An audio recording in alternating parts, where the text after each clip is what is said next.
Hi and welcome back to 𝗕𝗘𝗪𝗏𝗧. Today guys, we're going to be jumping down into the world of XRP, taking a look at what's been going on most recently and what we expect to happen next. As I get into this video, if you find it useful and informative, smash that like button. I do appreciate that. If you happen to be new to the channel, then why not go ahead and subscribe, tap the bell, select all the notifications, and in doing so you will be kept up to date with absolutely everything that we do here at 𝗕𝗘𝗪𝗏𝗧. And if you have not yet joined us in Discord, guys, you are missing a trick. Check it out, linked in the description down below. It's completely free. It's the first place we go to notify you of the ins and the outs of everything that is happening in the crypto space. So stay ahead of the curve and join us down in Discord. As I said, link is in the description down below. Now, in this video, I am going to be applying Elliott wave theory, keeping you up to date with kind of what I think the correct wave counts are, where we currently are within the structure, and what that might mean slightly longer term and obviously on the immediate future. Now, if you're new to Elliott wave theory, I urge you guys check out 𝗕𝗘𝗪𝗏𝗧.com, linked in the description down below. Gives you a bit of an overview, It's a 21-part video series on Elliott wave theory, kind of teaching you how to read it, how to apply it, and all that wonderful stuff. So if you're interested in knowing a little bit more about Elliott wave theory, check it out in the description below. Okay, let's make a start into this, and I think maybe we'll start with this one. It might be an interesting one to kind of start with here. Let me just kind of clear this up a little bit here, right? So we were kind of looking at this kind of three-wave ABC structure. We did not come down as low as I was thinking yesterday. So if we go ahead and take a look at this and pull this over, we've just peaked above the 1-to-1 ratio. Okay, so we know that we've kind of met our C wave expectations, and we can also see that the 200 EMA right here is going to be acting as a little bit of resistance like we did previously. So this could be a turning point for XRP. So just be a little bit cautious with that. This is on the 4-hour chart. But let's go down into this one, right? So this is the hourly, same data source, same pair, USDT and Binance. I do want to kind of just illustrate that we were thinking about a 5-wave drop here. Okay.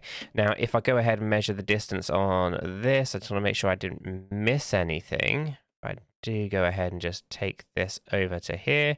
Yeah, we hit the 1.618, so we hit all the criteria here to start thinking about this as a leading diagonal down this end, just up here. So we had our leading diagonal. We then go up, and then we drop down in a 53535, and then we moving up. Now, this move to the upside is getting very, very close to creating an invalidation right here. In fact, actually, it's already hit it. So this is going to mean that we are no longer in an impulsive structure to the downside. Okay, it means that this fifth wave expectation, it is not going to be under a fifth impulsive structure. So what are the options at this point? Well, it's possible that we're still inside a diagonal. Okay, so that is possible. It's also possible that maybe this was over-engineered this end here. Okay, maybe this was not a leading diagonal up here, and maybe this was just a 335 coming on down into this range, right? So we're going to have to consider a couple of things here. One, we may have got had a mistake at the front here, and it's not a leading diagonal. Alternatively, this entire structure is a 53535 with an overlap between wave 4 and wave 1, all because maybe we're in a different type of diagonal structure, specifically an expanding diagonal. Okay, if I go ahead and throw this out here. Okay, so if I go ahead and yeah, I'm going to take it from this low point here and bring it down into this one. Okay, so if we kind of zoom out of this for a second, you can kind of see that, in fact, actually, I'll pull it over here for a second. So you can kind of see how it kind of expands out down a little bit. Wave 1, wave 2, wave 3, wave 4 can come and test this higher area, can over and intersect with wave 1, and then we pull that down into a massive wave 5. Okay, so that's always possible, but they are a bit more rare. You don't tend to find them. So I think on the premise of what's going on here, we're going to park the idea of the 5-wave structural move to the downside on this slightly longer term here. Okay, this was talking about 31.95 and 32.72.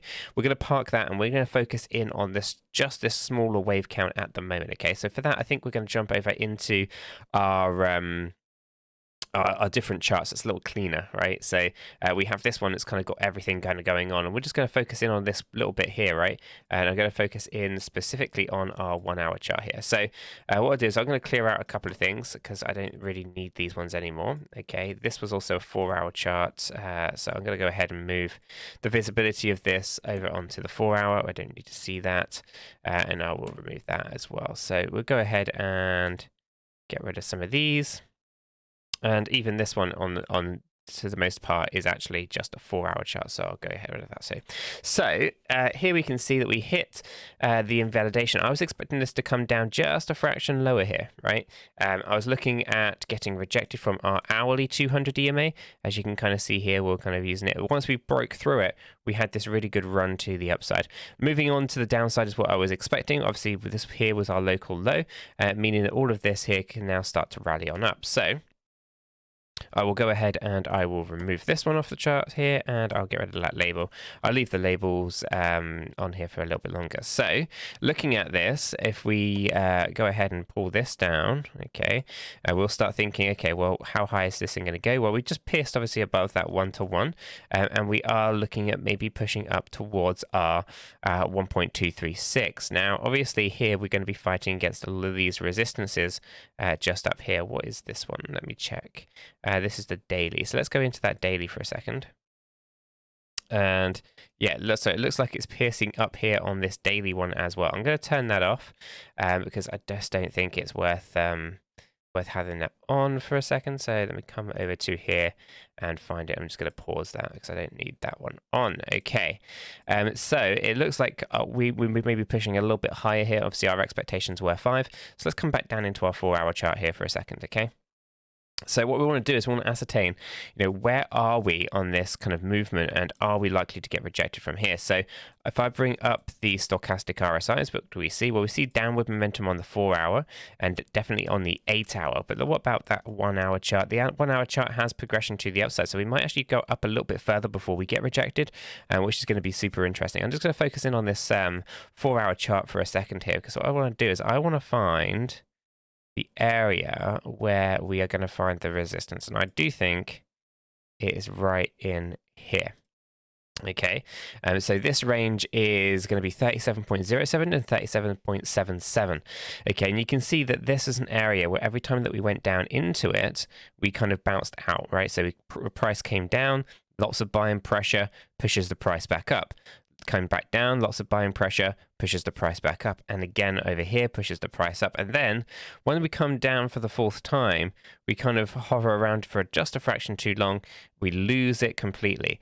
Now we're coming back up to test this area. What we're testing here, not only are we testing the 200 EMA, we're also going to be testing whether or not this is an area of buying pressure, or now the previous buyers have turned into sellers, as in they were buying down here, they got trapped out, they waited for price to come back up, and now they can come out at cost neutral, right? Maybe take a very small loss. So what you'll find is psychologically, this is an area where people are going to want to sell. Not only are we talking about this being the top of a C wave structure, okay, but also an area of previous demand that may now turn into supply. So if we think about it like this, every time that we've come up to this 200 EMA on this 4-hour chart, we've been rejected. Yes, we've pierced above it slightly, but we haven't really pushed through it and actually confirmed it that it is a support level, right? And over here, you can see that we got rejected and we're getting rejected. Now, when we're getting rejected, not only from a previous area of supply, but also could be turning to resistance at an end of a structure. This basically gives me reason to think that we are likely to start seeing a significant pull to the downside, which if I come back to our original kind of chart here, could mean that this is some form of diagonal structure taking us into those lows. But again, we'll kind of park that for a little bit longer and see how things kind of go.